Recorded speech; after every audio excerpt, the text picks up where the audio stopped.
This is the Fanttik mini torque wrench kit. Now, full disclosure, they did send this to me for free, but the opinions in this video are my own. Alright, so it comes in this case, it's covered in a nice soft faux leather, it's a little bit flexible. There's a loop on one side so you can easily hang it up, and the case is also waterproof. There's a zipper on the side here, and unzipping that, we can open it up and access the tool. There's a small user manual on the inside, and then unzipping this here, it also comes with these two straps, two of these tire levers to help you remove or replace a bike tire, and then this small box here with 6 of these quick fix glueless tire patches, a piece of sandpaper, and some simple instructions on how to use the patches. And now taking a look at the ratchet side of this, there's 14 different 1/4 inch bits, this bit adapter, there's also a handy 4-inch extension piece, and then of course the actual torque wrench here.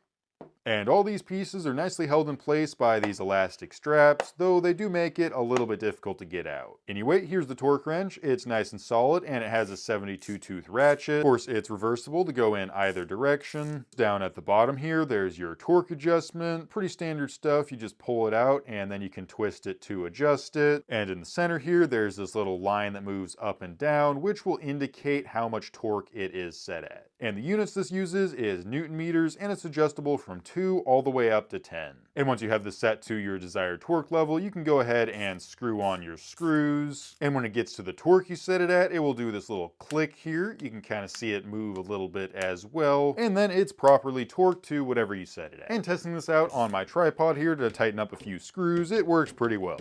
And since you're using such small torque levels, it does help to slow down a bit once it starts getting tight. That way you don't accidentally over tighten it. Also, when you're done using it, make sure to reset it back down to 2. Now, one thing I do want to point out about this kit is that there is a bit of wasted space in the case. It definitely doesn't need to be this big. That being said, the reason the case is this big, about 3 inches in diameter, is because this will perfectly fit into your standard size water bottle holder. Which, if you're getting this for a bike, makes it really easy and convenient to just stick in your water bottle holder. But of course, that does also mean you need a second holder for a water bottle. I do think it's a nice design feature, but personally, I think it would have been better to be a bit more compact, and then you can just use the 2 straps it comes with to strap it anywhere on your bike. But overall, as it is, it works just fine, and it's really not too big of a deal. Overall, it's a nice little torque wrench kit. I like all the bits it comes with. I like how it's all kept together nice and neatly. The torque wrench works great, and the wrench along with the case are nice and high quality.